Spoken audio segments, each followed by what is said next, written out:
Good morning, everyone. My name is Anindya Sarangi. I'm head of ASQ South Asia. Privileged to have Anshuman today to host our series of webinars, monthly webinars we're kicking off from Anshuman, our ASQ fellow. I'll take a moment to introduce him, but before that, for the benefit of the entire audience here, a warm welcome from ASQ South Asia. ASQ South Asia has been directly in India for the last 10 years, and of course, prior to that, we had relationship with associations, and of course, Anshuman had been, I would say, an architect to bring ASQ to India. He has been a long-standing member of ASQ, and a lot of the initial ASQ initiative was also under Anshuman's leadership. As you are aware, that ASQ is over 75 years old organization. We have distinguished fellows and quality gurus who have headed ASQ for so many years. We are into the professional certification, membership, training, and those are how ASQ society is built over the period of time. We're present in about 160 countries through our members, through our network, through our direct presence. Like in India, ASQ is based out of the headquarters in Delhi. We work with corporate houses. We have programs running across multiple locations, and I'm assuming that everyone is keeping safe and healthy under this difficult circumstances. And without further ado, let me take the opportunity to introduce the other panelists we have. We have Anshuman and Chandra Kumar. We're pleased to associate with Chandra's team, and Chandra would be looking into the post Anshuman session, would be taking the question answers, and would be doing the closing. Along with me, I have Jay, my colleague, who would look at the back end logistics for the entire event, and Anshuman, our speaker. So let me just quickly introduce you. Our speaker, Anshuman, is a process transformation professional with experience across multiple industries, including banking, professional services, information technology, manufacturing, and consulting. He specializes in setting up and scaling world-class operational excellence program. Anshuman is driven by impact and love to lead people to deliver amazing results, usually 10x or more. So we are hoping that Anshuman, the next webinar we have, you have right now have 105, and I think we have about 200 odd confirmation. So by next webinar, we should look at 10x, right? So in the last few years, he has also managed to manage large RPA and digital initiatives. He is the distinguished ASQ fellow. And Anshuman, without further ado, it's over to you, and this was all yours. So thank you, Anindya. Thank you for this welcome, and also for organizing, and thanks also as well to Chandra for initiating this important topic. And this is a topic close to my heart. Like many of you, I see very senior quality professionals, including my guru in the audience. So it's an important moment. It's an important topic. I am not saying this is either the start or the initiation, but of this important topic. But I would like to see it ignite some debate in the quality professional society or the group of quality professionals, which I believe is the purpose of my talk today. I don't claim to offer solutions. I don't claim to offer any research. I don't claim, of course, to have the final word on this, too small for that. But definitely there is this opportunity in the last few years to rethink the quality profession, and having played a role across several industries in the quality profession, I thought there is something that I can bring to the table for discussion. So here I am.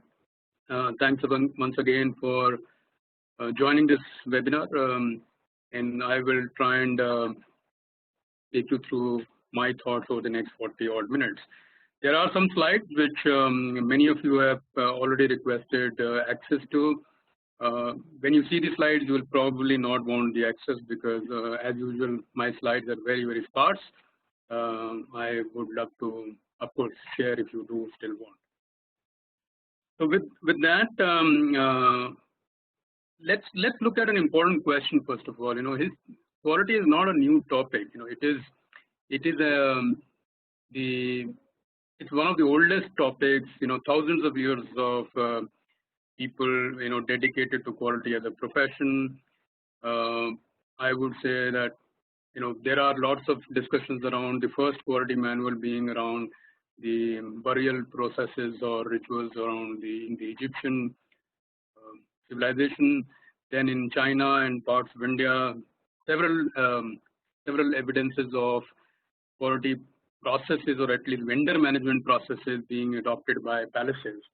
So this is neither new nor exhaustive, but I hope all of you will agree that in the last 100 odd years, that quality is what we now know as the modern quality, and maybe even in the last 50 odd years, is very different from what it was earlier. The subject has improved, the subject has become larger, the subject has become all pervasive and all inclusive. It is in many companies, it's often today known as business excellence, and which of course expands the topic as you may want to understand. But if we ask a hard-hitting question, what are the new topics in quality in the last 25 years? The answer is very, very difficult to arrive at.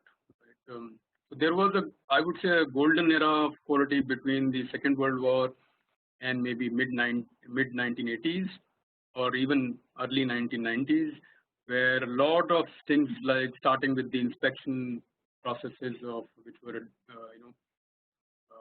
output of or outcome of the Second World War, and lots of those standards came in. They did well, and then the 60s and 70s, Dr. Durand, Dr. Deming, and then later on Professor Ishikawa, they brought together all of that into 7 QC tools, and of course other principles like Durand's universal theory for improvement, and many other concepts. So every few years there was a concept, there was a re-energizing of the whole quality body of knowledge. And later on in the 80s, we had in a smaller way something which I feel was very, very important, the ISO series of standards, which kind of democratized the word quality across the world. It took quality to a lot of companies which till then had either no interest or no access to the concepts of quality. So while many of us professionals look down upon the ISO 9000 series, I thought we are actually a product of that, because most of what we do today is coming from the democratization of the quality world that ISO managed. Incidentally, in the same year, and I'm taking you through a slight history lesson because it is important to build that context. In the same year as ISO was launched, there was Baldrige program. So the Malcolm Baldrige National Quality Award program and the ISO were both released in 1987. And it was in many ways a watershed year for the subject. There hasn't been one since then. And that's the reason why I think this topic is extremely important. Along the way, there have been many concepts like, of course, Kaizen in many of avatars.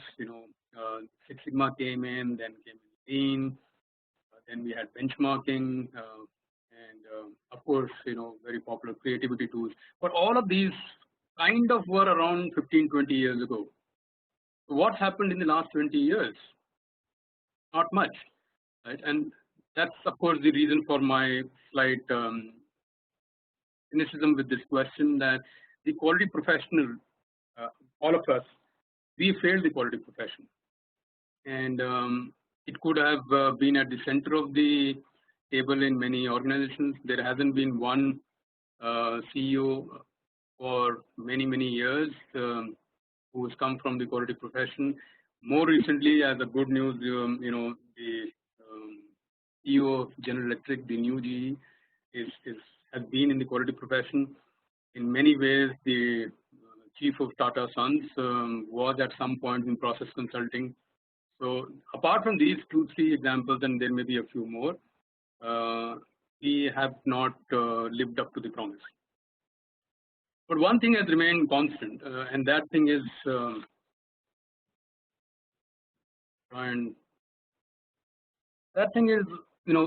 premise of what I'm trying to say.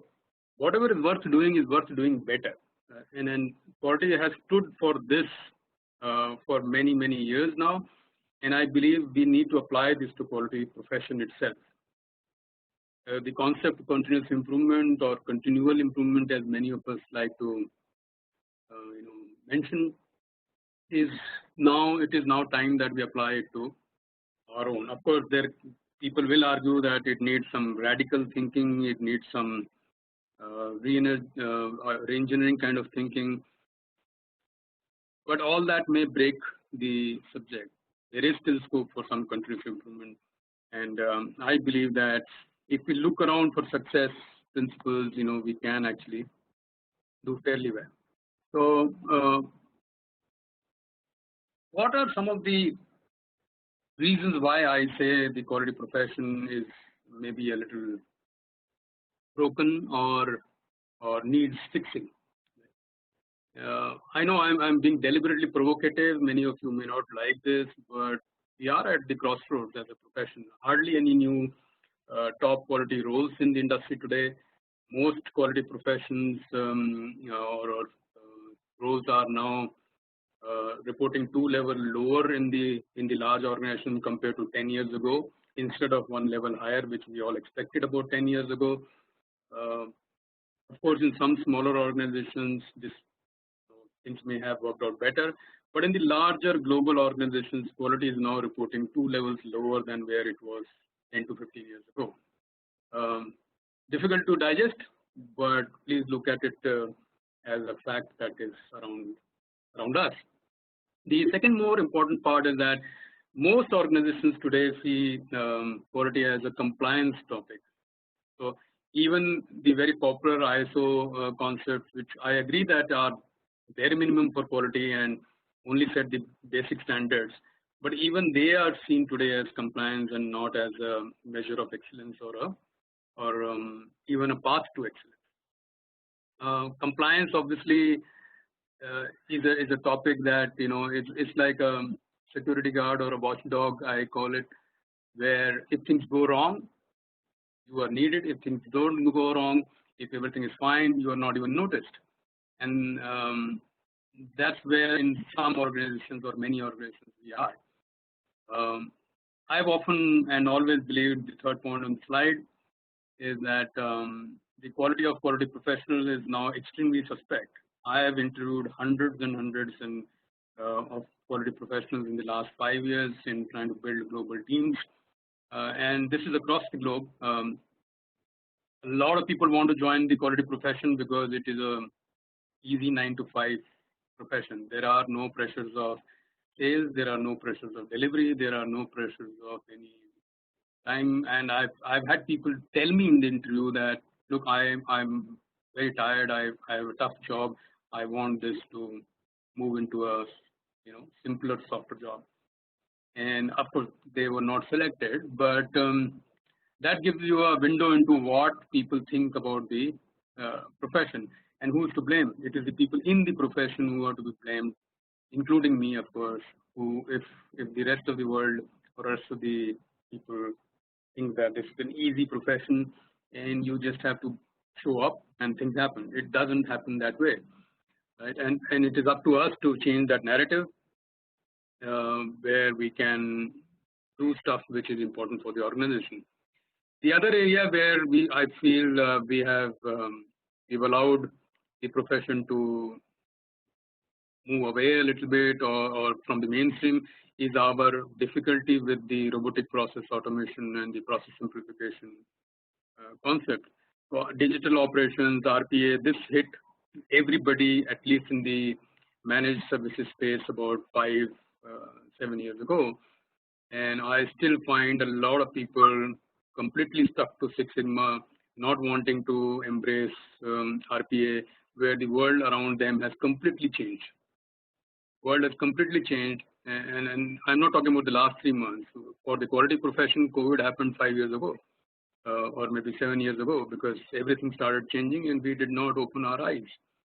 I know a lot of professionals who even today want to establish a Six Sigma program and expect company CEO to have a to inaugurate it.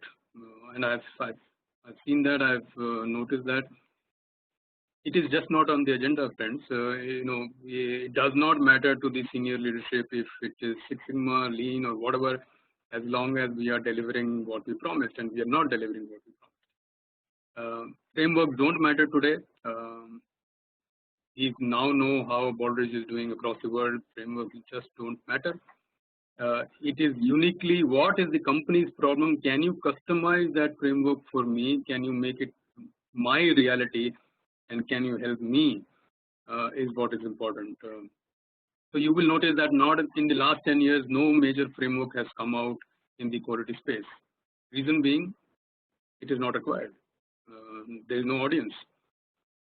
And but almost every company has a customized framework. So while in the 80s, 90s, there was a very important saying like in marketing, there is one that marketing is everybody's job, quality became everybody's job. But while we gave up our job to make it everybody's job, we forgot that we still had a job to do, and our profession expected others to do the quality improvement, the quality compliance, but stopped doing it ourselves. There was limited improvement in our own profession by giving up some of the functions of the quality domain like inspection, control, assurance, improvement projects, the QC circles and everything. It became everybody else's job, but we just wanted to remain the advisor and the so-called coach, and which doesn't work because people expect us to actually do something and deliver, particularly when everybody's job is at scrutiny, is scrutinized on a daily basis. We cannot get away by saying that, okay, we made quality everybody's job. The question then asked is, okay, what is then your job? And we don't have an answer. Next on the list is, did Six Sigma eat quality's lunch? I believe yes. Six Sigma brought a lot of rigor, and this is one of the more radical statements I make quite often. Six Sigma brought a lot of rigor to the application of statistical tools and a disciplined project method. But many of us became too academic about it and forgot that at the end of the day, there is a problem to be solved, and it has to be solved quickly and for it to have any impact. I have reviewed projects which have taken more than a year to happen. No management today is interested in a project which is taking anything more than 2-3 months or maybe 100 days. So, and nobody really cares whether you applied Six Sigma, you used any other tool, any other concept. Did you solve the problem? And I feel somewhere many of us are still in the 1990s in terms of totally wedded to concepts which have changed. I'm not saying Six Sigma is not required. I'm not saying the tools are not good. All I'm saying is that our fascination of using it the same way as we used it in the 1990s is not useful. The last one on this slide, and then I move to something more, a little bit more what ails us, is that reverence for quality gurus and the quality principles of 1950s, 60s, 70s, 80s is all good. But there is a very thin line between extra reverence or extreme reverence and getting stuck in history. If we don't deliver anything useful to the quality fraternity in the next few years or next few months, we are increasingly getting stuck in history. All other professions have moved on. Not all, but most have moved on. We haven't. And our inability to embrace digital is one of the reasons why I say this. And of course, there are many other reasons from this. This is only, I'm sure, if you applied your your mind and your experience to this question, you will probably find many more reasons, and you may disagree with some of these reasons. So be it. This is this is an individual's point of view, and all of us are in this call very committed to the cause of quality. That's why you are here. But having said that, you won't be possibly able to deny that we have slipped, right? And that's where I am trying to make this a little provocative, that the world has changed, and there is no better example of how everything changes when the world changes. In the last 3 months have kind of expedited and crunched maybe a decade of change into 3 months of change.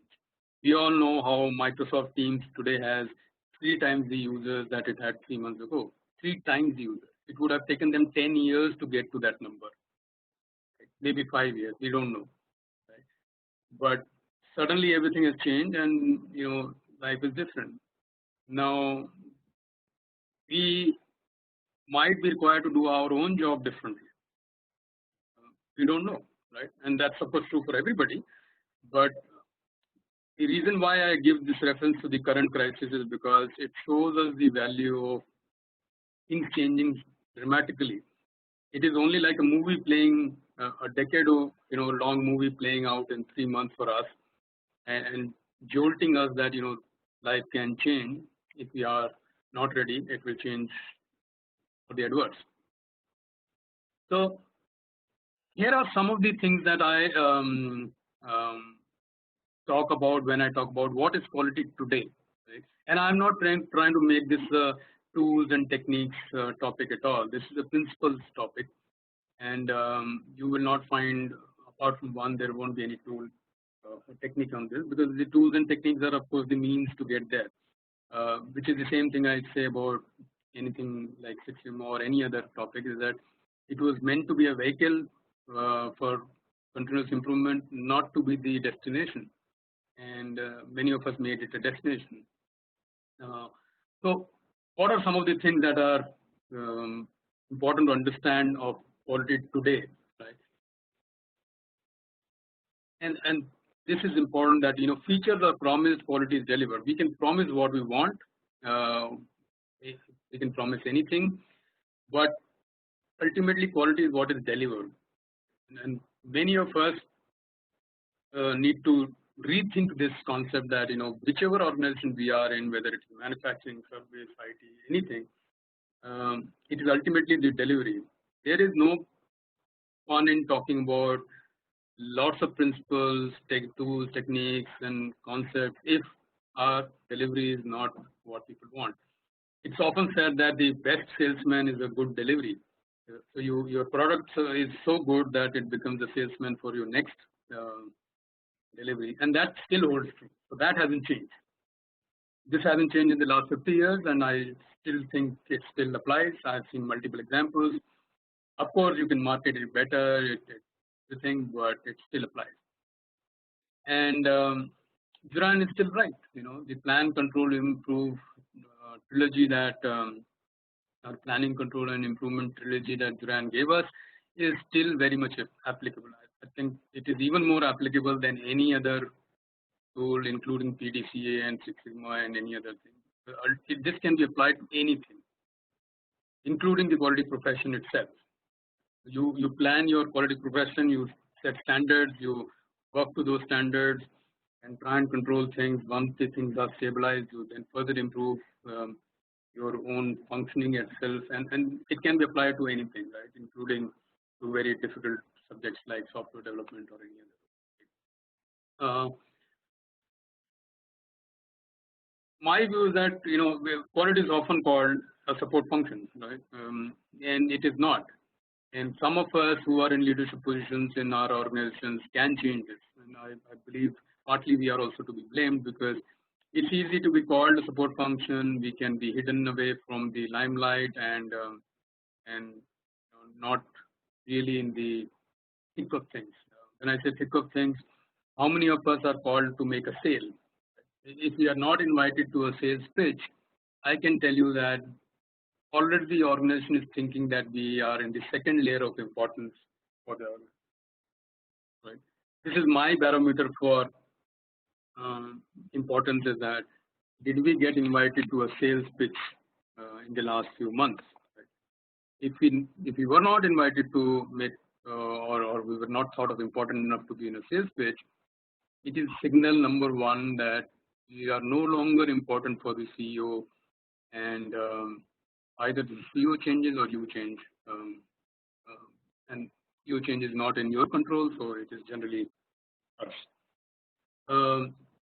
Which is the second point. Next point, make a difference to deals for delivery to be counted. And I mean all kinds of company. Of course, the terms may seem a little bit from my background, but this applies to manufacturing, service, professional services, hospitality, anything.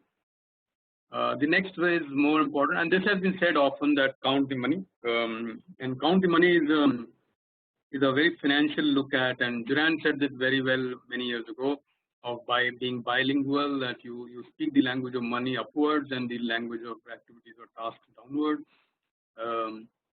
and it still makes a lot of sense. We have we stopped talking the language of money to leadership. There is a lot of romance in and the fascination of the classical way of doing something, the right way of doing something, and in that process we lose the audience, that is the leadership team, which is where most of the problems about the profession start. The next one, this is probably slightly rooted in history, is that we are still seen as the watchdogs, and it is important for somebody to be the watchdog of the organization. So not dropping the ball on compliance is extremely important. There are lots of examples. For example, of a large bank about 10 years ago, which could not detect that there was drug money coming into their system, and the fine on the bank was upwards of $2 billion. There were other banks which dropped on compliance, and fines were upwards of $10 billion, which is larger than the revenue of many organizations across the world. This was the fine itself in 1 year. So those of you who are working in sectors where compliance is an issue, I would strongly recommend that we don't drop the ball on compliance, particularly trying to chase incremental improvements. Improvement sometimes is fashionable in compliance-related industries, but the core job is still regulation or compliance. So that I didn't want to ignore that industry as well, and of course financial sector is one of the main industry, food and drug control sectors. In many other sectors where quality equal to compliance is not a bad word, right?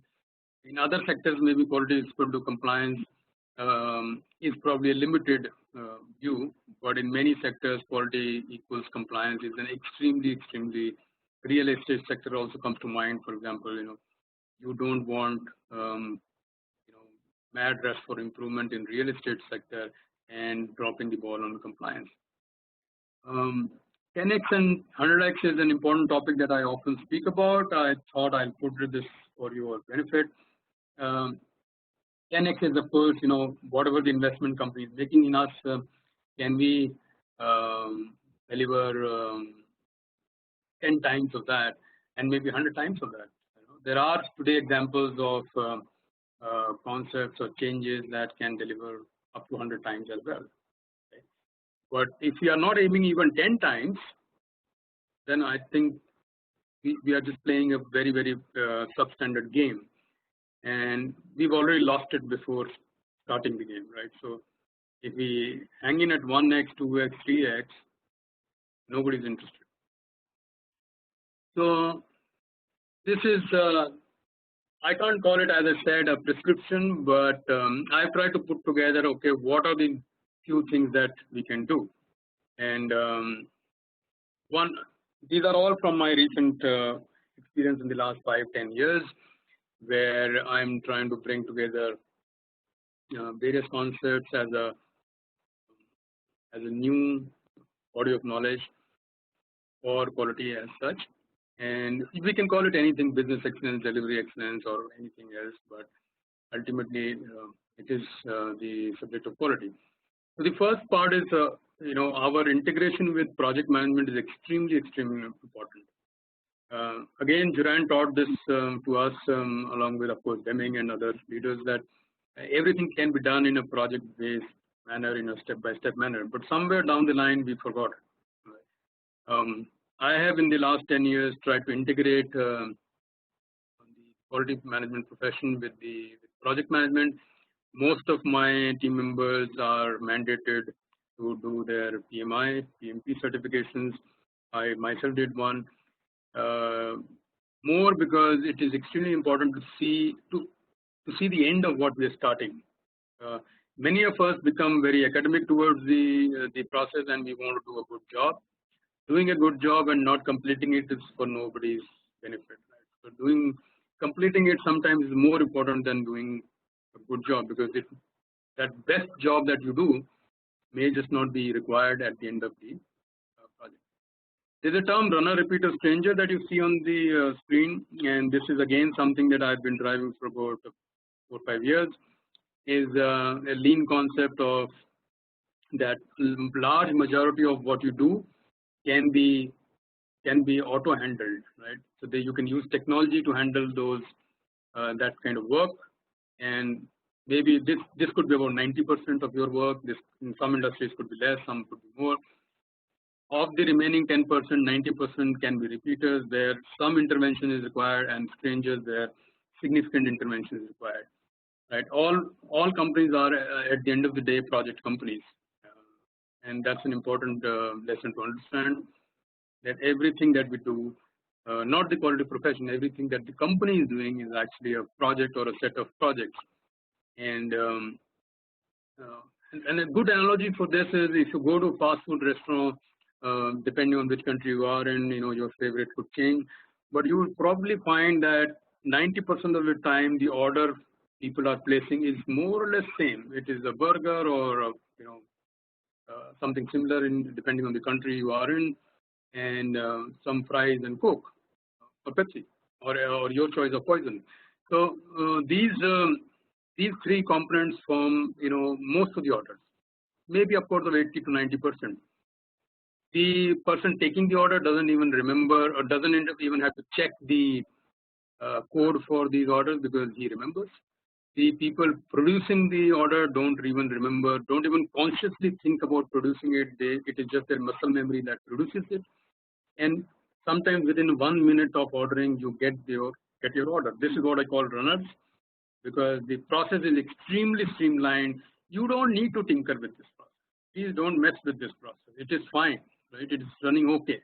Any incremental gain of even 5-10% in this process is not going to change a lot of stuff. The repeaters are which come every 2-3 hours. If I stick to the example of the fast food chain, the repeaters are something that come every 2-3 hours, and we are at some liberty to, maybe the person taking the order doesn't remember the code. The person preparing the order can work on some runners before working on the repeater. And in every industry, you'll find there are some project engagements or work that you do can be done at a slightly more relaxed way. The process is slightly more fluid, and so on. The stranger is where most of the trouble happens. Some years ago, a large, very leading automobile company in the UK did this experience, and they found that the same service center, one set of customers were extremely happy with the service provided, and the other set of customers were not happy. And this other set were of people who were in the luxury automobile segment. This is when the company realized that they are servicing all the vehicles in the same service center, whether it is the the budget vehicles or the luxury vehicles. The person buying the luxury vehicle does not expect to be serviced like a budget. It may sound snobbish, obnoxious, whatever, but the person buying a luxury vehicle does not want to be serviced with the same standards as a budget vehicle. Right? The company was able to fix this and found that obviously the number of luxury vehicles are much lesser, so they are falling in the stranger category. And they gave the many basic quality and productivity principles were given up. They stopped looking at time. They stopped looking at productivity of these mechanics, because it was cheaper to have a mechanic sit all day waiting for a stranger vehicle, stranger as in the luxury vehicle, and service it within half an hour, than to see the productivity of that mechanic and allow the luxury vehicle to wait for 2 hours. Think of it this way, right? What is cheaper? What is more effective? So it goes against, this example goes against the conventional quality and productivity thinking. It is not important to measure productivity of a mechanic who is working on a luxury vehicle, because the price of somebody, that customer waiting, is significantly higher than the benefit you get by penny pinching on some of this time. Now, in an earlier slide, I said that reverence is good, but we need to sometimes reevaluate. I believe the new Pareto is 1 and 90 or 1 and 99 even, right? Or 1090 or 199 or something like that. If you evaluate any service process, you will find that it is that last 1% that makes the long tail. I have done this for several, and I confess that it is mostly for service organizations, but I suspect it might also be true for manufacturing. With increasing standardization, with increasing automation, the Pareto is pushed now from 20/80 or 80/20 to 199. And you try and apply this to your organization, you will find that it is probably true that 1% ruins everything, and which I call the long tail. And the long tail can be really, really long. Any of you who applied for a home loan and got into some tangle will know this. But you should also know that 99% of the home loans or more actually went on smoothly. We were just unlucky that we were in that 1%. And the converse of this is that for you and me who got unlucky in that 1%, it is 100% poor performance. The customer is not measuring us on percentage. That is where one of the difficulties with Six Sigma is, that last few customers who missed out are actually, for them, the company's performance is 100% poor, because they gave you one chance and we didn't measure up. The other prescription on checking quality is please embrace technology. If you haven't, this is already here. It has already eaten your jobs, including mine. And if we remain like the ostrich with the head in the sand, it's only a matter of time for the inevitable to happen. Automation, elimination through technology is where most of the jobs in quality are going. And I know many of you today are interested in what is the next job in quality that you want to take. The next job is likely to come at the cusp of automation and elimination. And I've already seen many professionals make the move from traditional reengineering, traditional quality jobs to automation jobs, or at least having a very good knowledge of automation. I can tell you I have led some large RP implementations in the last few years. Most of the successful projects that I was part of, or my teams were part of, were people who were previously in quality but were now leading reengineering or automation teams, because they understood how the process works. They understood the value of the Six Sigma concept of SIPOC or POPIS or the other things, or they understood that there is a lot of logic, there's a lot of need to understand the process in great detail before getting into automation. Right? Some of the people who are born in the automation era don't know this. So we have an advantage, right? We are just not playing that advantage. We have a huge advantage. I can assure you all the projects that have been successful under my watch in the last 5 years in automation space are all led by people who were earlier in quality or engineering profession. So you have an advantage which should be played. I'm just trying to keep an eye on the time. Yes, we have about 5-6 minutes to go. The other area which I talk about, a lot of us are involved in operations, and my main theme there is that make operations boring. Totally make operations boring, and boring as in everything should happen to a cadence, everything should happen to like a schedule, no surprises, everybody knows everything. something goes wrong, we know what to do, so that our minds are free to do some real problem solving, real critical thinking. Getting overly involved in making operations exciting is the dumbest idea that I have seen in the last 50 years in operations. Operations is all about rhythm and making it boring, and less about. It is similar to the financial services industry. Many people want to know why financial services or large banks are not very creative and innovative. It needs a lot of operations rhythm and lot of operations discipline to keep all the ATMs running. 6-7 years ago, maybe even lesser, large bank in the UK went very cute and sweet and changed something around in their ATMs, didn't do the proper testing. ATMs were down for minimum 3 days to 3 weeks depending on the region.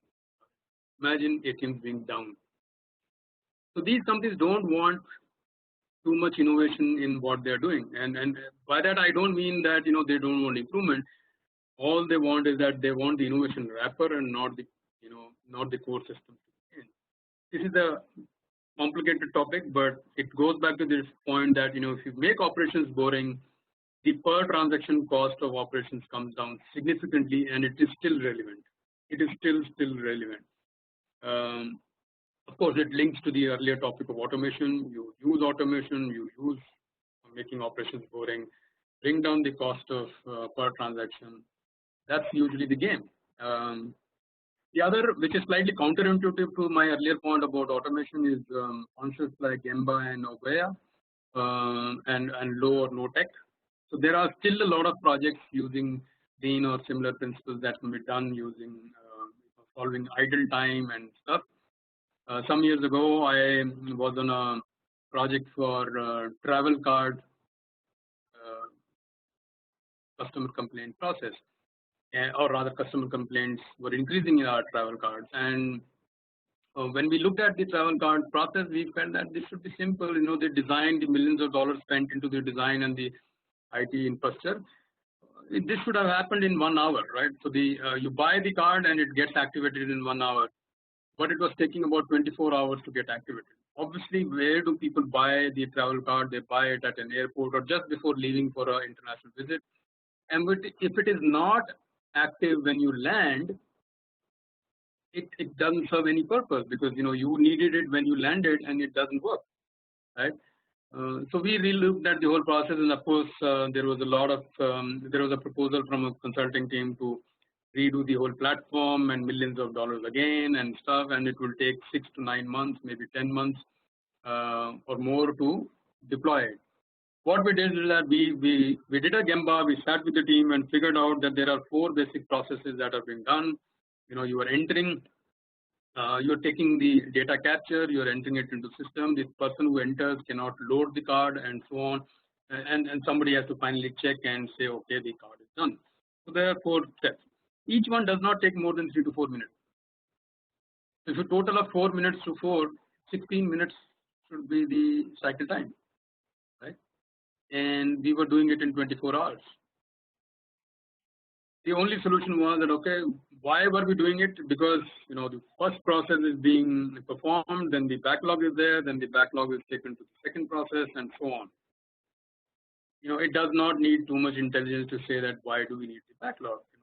Just move in a flow, which is the lean thinking principle of flow or cell thinking or something like that. So still low tech thinking is important. Gemba is Obeya is important. Obeya is a Japanese term for you can say control room or war room. I've used this concept for 10 years now, where I ban PPTs, PowerPoint presentations, and emails on projects. It is just done on A3 side, A2 size sheet, and we just use post-its to convey what is to be done. That's it. And this term, of course, comes from a war room or a control room concept. Everybody, there's no chair in the room, nothing. I've used it for years. So some of you who are interested maybe can contact me later to for a discussion on what this is and how it can be used. I've spoken about sales and getting involved with sales, but what is more important also is that our collaboration with finance, HR, and technology. And I believe we've lived too long in the cocoon of quality and operations. We need to branch out to finance, HR, and technology, because large change does not happen without finance, HR, and technology. If you want to change something in a company and you think you can do it yourself, you're smoking something, right? It does not happen without involvement of finance, HR, and technology, and maybe some other functions as well. And we are usually not very good friends with these functions. We don't like them, they don't like us, and that's the end of story. So strong suggestion: if you are not already friends with finance, HR, and technology, please make good friends with them. They are your key to solving large problems, large impactful problems of the company. Small ones you can do yourself. And lastly, before I conclude, we can still, as a community, as a quality professional group, I still think that we can make an impact. 10x and 100x is very much possible. We have weathered some storms in the last 25-30 years as a profession. We can weather this one as well. But we have to keep our eyes open and arms open for embracing some new principles like automation, technology, some old school stuff as well, rethinking some of our deeply established principles, not throwing them out, just rethinking, and setting our sights high on 10x or 100x and not hiding under a budget line, which unfortunately many times we do. So this is where I'll conclude my talk. It's been a pleasure talking to you. I'm sure some questions are there, as I saw some popping up. But before I conclude, let me quickly share these coordinates. How you can get in touch with me will be shared. You can of course write to me. The presentation is usually I'll put it up on my website, which is mentioned at the bottom of the slide, managebetter.in. But you can write to me as well, and I'll be happy to share the presentation. A copy of this or a link to this recording will also be presented or will be shared by the organizers. So yeah, so it's been good talking to you. Thank you very much for your time.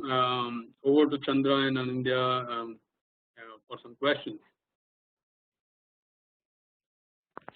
Hello, this is Chandra.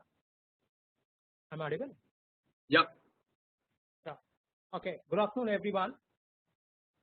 This is Chandra Kumar representing the Service Knowledge Base Forum, a forum which is, the Service Knowledge Base, which exchanges the ideas in performance excellence and aid transformation professionals to stay upgraded with the dynamically changing industry trends. I would like to take this opportunity to thank Anshuman and ASQ South Asia for jointly organizing this session along with the Service Knowledge Base. Also, I thank all the participants for joining us on the Sunday. Now let us move on to the Q&A session. So is there any specific questions we can ask? By that, I will, before handing over the questions open, I have one question to Anshuman. Sure. Anshuman, is there any paradigm shift of quality professional to business analyst, and how is the panel that is asked? How do you think in this context? So one of the panelists, one of the participants. So, business analysis is neither a paradigm shift nor a new topic. Every business rule or usually this term is used in the IT sector, but this is a good starting career point for many people. The ability to join dots of various databases, systems, how they interact and work. That is the genesis of this term. It's always required. But I don't see that as a future. It is actually our history. So if we remain extremely interested in business analysis as a profession, then there are limits to our career and where we can take the profession to. So that's how I would say. I don't see it as a paradigm shift at all. It was 25 years ago. Okay. There is there any possibility of getting into PMO, the post-COVID situation, especially large organizations or even medium organizations want to monitor the project for working away from the offices? Is there an opportunity? Quality guys also chip into that opportunity? Yes, of course, you will get, but you have to remember that COVID is not going to hang around forever. Many quality professionals make very good PMO professionals, I must agree. I've quite a few in my own team. I have played that role earlier in my career. So we do make a good case for being PMOs. But if you're seeing that as a long-term opportunity, it has its own limitations. But yes, in the short term, I have set up one for my own company where I work, and the entire PMO reports into me for all delivery-related business continuity work. So yes, I agree. That's a good suggestion. Some of you who have a good grip of program management and like to keep their eyes and ears open and stay on something, it's good. Yeah, support it. Yeah, I also observed that there is a good move internally. Some organizations, especially some banking captives, quality guys are moving to the operational risks. Do you think that we need to gear up and make use of that opportunity to adding the business value to the organization? So as long as people don't see it as exiting the profession and joining something else, I'm very supportive. See, all of us have careers where we need to manage our own career, and I don't want to make this talk today a career talk. It's a profession talk, not a career talk. But yes, quality and risk are extremely linked. I did mention in my talk that particularly for industries where risk is significant and regulation is paramount, on those industries, risk management is the number one priority, even above sometimes profitability and staying away from risk is more important than making a little money from deals here and there. So in those organizations, definitely yes, but please understand it is a complicated and domain-specific topic. So for companies which are where risk is extremely important, it is a big domain, and you can't just walk into that domain. It will need a lot of, for example, core banking, knowledge of intra-country money transfer. Where are the loopholes, what systems we use, what systems go down, go up.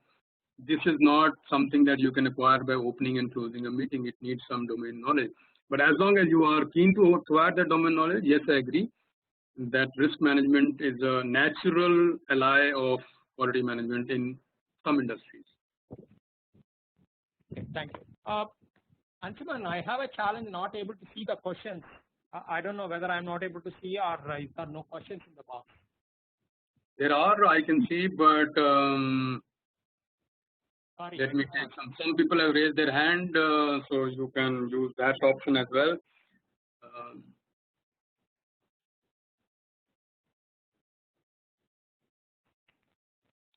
So some of you have written your questions in the chat box and a private message to me. I'm sorry, I can't take those questions in this call. If you write to me separately, I can. Please write it in the Q&A box so that Chandra can pick it up. Some have asked for my email address. It is there in the PPT, but let me put it in the chat box as well. And I'm pretty active on LinkedIn, so if you find me there, feel free to add me or send me a message there. Some of you have asked about post-COVID situations. I can see in the chat box while you type again in the Q&A.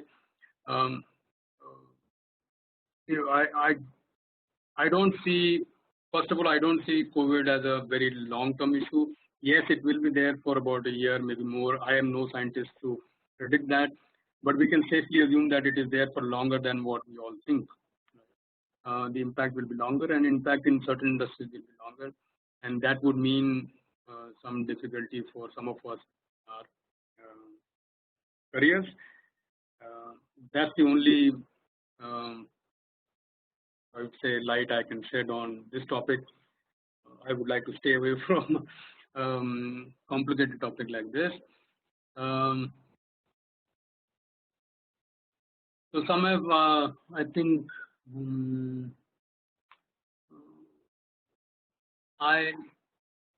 Shanmuga Sundar has asked a question about quality 4. I never mentioned the word quality 4. I'm not very big supporter of quality 4 or industry 4 or any other topic. It is just a repackaging usually. Nothing core or fundamental is changed in most of the situations. What I would like to profess is that we look internally ourselves and find how are we making a change which is 10x, 100x, are we embracing technology, are we making some fundamental changes, are we solving problems of the company, are we working together for large changes with HR, technology and finance or other functions. If that's the case, then you are at quality 4, 5, whatever you want to term it. Otherwise, it is just a rebranding, usually presentation of 5 years ago, repackaged into now. So not a big fan of that. I still see people posting questions in the chat window. Chandra, do you have more questions? Some of you have liked the stuff around 10x and 20x, so 100x, so thank you very much.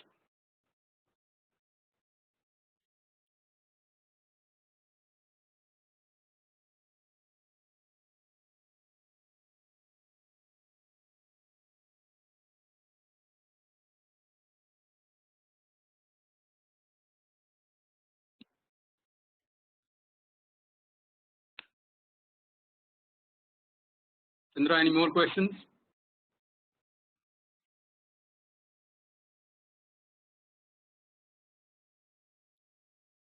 So, someone has asked about some improvement professions being run by teams run by chartered accountants. No harm in that. Absolutely more than welcome. Why not? Anybody can run a quality function. We have no birthright over running the function. If we don't do a good job, anybody else will obviously be welcome.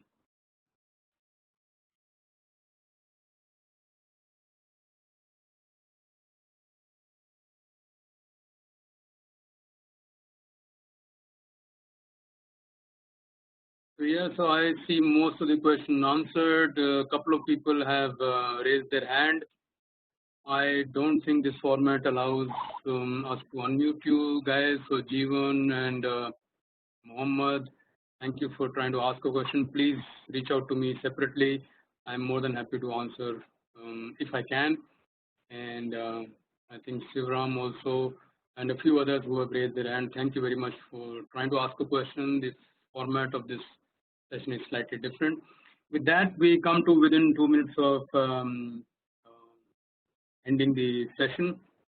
As mentioned, I am more than happy to share this presentation. It will be up on my website. It will be available through the presenters, through the organizers, sorry. And if some questions have remained unanswered, my apologies. Please feel free to write to me directly. I have left my email address in the chat window. It is a simple one, agstiwari@gmail.com, or you can find me on LinkedIn, and I'll be more than happy to cooperate. Before I hand over to Anindya and team, let me say that it's been a pleasure talking to all of you. I know this format sometimes has limited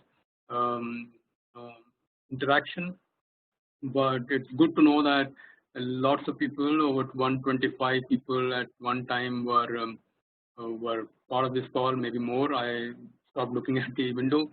So that's very heartening to see that a lot of professionals wanted to join this call, and I will leave you with one I would point that as a profession we've weathered many a storm. We will weather this one as well, but it will be by your doing something and not somebody else's. So please rethink your profession, rethink what we've been doing, and in your own limited capacity, in whichever company you are in, or whichever profession you are in as a consultant or employee, please do your bit to raise the profession. This profession has given us a lot. It is our opportunity now to give it back something of our own. With that, I'll hand over to Anindya or Chandra for any closing comments. Well, in true quality profession, we can end the call. Thanks, Anshuman. It was great hearing you, and there were several other questions. We can all write into, as Anshuman has already shared his email ID, we have also shared the group mail ID of asqindia@asq.org. Please feel free to reach out to us. This is just the first of the many of the series, that monthly series that ASQ will be starting off. So look out for more announcement. Follow us on ASQ India group, which is of course again managed by Anshuman for a long period of time. Anshuman, you would remember that group has been there, and I think that's a great group to be part of. If anybody is not part of that group on that LinkedIn, please join there, and we would love to hear more comments. ASQ also welcomes any new thought process, ideas that you have, which is great to share with the community. We'll be more than happy to look at it. It will go through a set of peer group in terms of its relevance, and certainly yes, we would love to hear more from our profession. With that, thank you, Chandra. Thank you, Anshuman. Great having you, and we look forward for having you once again. Anshuman, thank you so much, and thank you so much for participating. We look forward. The video recording would be available on ASQ India 2 website, as well as the YouTube channel. Thanks so much. Thank you, everyone. Bye-bye.